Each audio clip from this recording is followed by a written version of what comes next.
Hello, bachcho. Let's read this question. So this question says, in the Bohr model, the electron of an hydrogen atom moves in circular orbit of radius 5.3 into 10 to the power minus 11 meter with a speed of 2.2 into 10 to the power 6 meter per second. Determine its frequency and current in the orbit. ठीक है, आपको frequency या current यहाँ पर दोनों बताना है. Alright, तो देखिए बच्चों, इस क्वेश्चन का की कॉन्सेप्ट आप क्या लिख सकते हैं. ये आपका Bohr model of hydrogen atom पर बेस्ड क्वेश्चन है. ठीक है, तो इसका की कॉन्सेप्ट ना सिंपली बोहर मॉडल ये लिख लीजिए. क्या लिख लीजिए?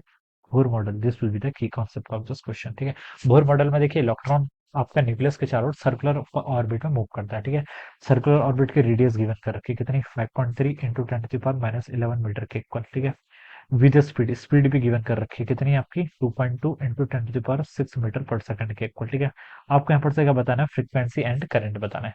देखिए बच्चों, फ्रीक्वेंसी निकालने के पहले आप टाइम पीरियड निकाल दीजिए. टाइम पीरियड किसके इक्वल होता है? टोटल जितनी डिस्टेंस कर रहा है, डिस्टेंस हो जाएगी 2 पाई आर. ठीक है, डिवाइडेड बाय वेलोसिटी. इसका आप इन्वर्स कर लीजिए. टाइम फ्रीक्वेंसी क्या होता है? इन्वर्स ऑफ टाइम पीरियड होता है ना, तो इसका इन्वर्स करेंगे तो आपका v divided by 2 pi R के इक्वल आ जाएगा. This will be the frequency. अब v देखिए कितनी है आपकी? 2.2 into 10 to the power 6 divided by देखिए 2. पाई की वैल्यू कितनी होती है? 3.14 इंटू आर क्या रेडियस, ये हो जाएगा 5.3 into 10 to the power minus 11 के इक्वल. ठीक है, ये आ जाएगा. ऊपर देखिए बच्चों, न्यूमरेटर में कितना है? 2.2 इंटू 10 टू द पावर 6 के इक्वल डिवाइडेड बाय देखिए नीचे आपका 2 इंटू 3.14. ठीक है, इंटू आपका कितना? 5.3. ये आपका 33.284 हो जाएगा. कितना? 33.284. ठीक है, into 10 to the power minus 11, ये हो जाएगा. ऑलराइट, तो देखिए बच्चों, इसको सॉल्व करिए. 2.2 डिवाइडेड बाय आपका कितना है? 33.284. ठीक है, तो आपका 0.00 कितना होगा? 0.066 के इक्वल हो जाएगा. ठीक है, इंटू 10 टू द पावर 17 हो जाएगा. ठीक है, ये यहाँ से इतनी इसकी फ्रीक्वेंसी आ रही है. ठीक है, इसका आप थोड़ा सा 6.6 इंटू 10 टू द पावर 15 भी लिख सकते हैं. फ्रीक्वेंसी की यूनिट क्या होती है? सेकंड इनवर्स लिख लीजिए या फिर हर्ट्ज लिख लीजिए. तो एक पार्ट तो बच्चों आपका क्वेश्चन में यहाँ पर सॉल्व हो गया. सेकंड पार्ट में हमसे पूछ रखा है करंट बताना. बच्चों देखिए, करंट क्या होता है? करंट होता है आपका कितना चार्ज फ्लो कर रहा है, रेट ऑफ चार्ज फ्लो, ये तो करंट होता है ना. चार्ज क्या होगा? देखिए बच्चों, हाइड्रोजन एटम है, 1 इलेक्ट्रॉन होगा. ठीक है, 1 इलेक्ट्रॉन का चार्ज मैग्नीट्यूड बताना है सच, तो आप ई बाई टी के इक्वल लीजिए. टी तो आपने अभी भी कैलकुलेट कर रखा है. ठीक है, टी क्या होता है? Time period. आपका टाइम पीरियड क्या होता है आपका?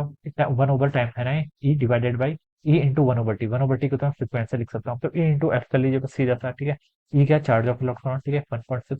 हाइड्रोजन एटम है ना, तो उसमें एक ही इलेक्ट्रॉन होगा, तो इसमें आ जाएगा इंटू आपका क्या? फ्रीक्वेंसी. फ्रीक्वेंसी अभी भी कैलकुलेट किया 6.6 इंटू 10 टू द पावर 15 के equal.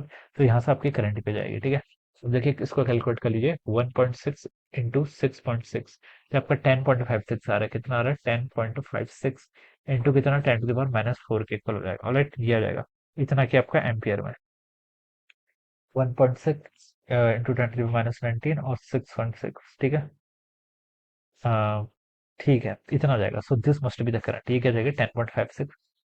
Determine the frequency and current पूछा है ना.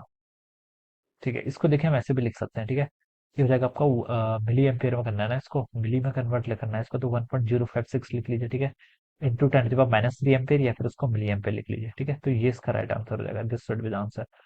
हमसे फ्रीक्वेंसी एंड करंट दोनों पूछा है, लेकिन ऑप्शन में देखिए सिर्फ मिली एम्पियर में करंट ही डिफाइन कर रखा है. ठीक है, फ्रीक्वेंसी भी गिवन होनी चाहिए ऑल दो. ठीक है, तो देखिए इसको मैं राउंड ऑफ करके 1.06 मिली एम्पियर लिख सकता हूँ. ठीक है, तो बच्चों देखिए वैसे ए ऑप्शन होना चाहिए करेक्ट, बट ए भी आपका करेक्ट नहीं, क्योंकि दोनों चीज पूछी है, तो 6.6 इंटू 10 की पावर 15 और ये 1.06 दोनों आना चाहिए. ठीक है, so this will be the right answer of the question. So I hope you all understood this concept. All the best and thank you so much.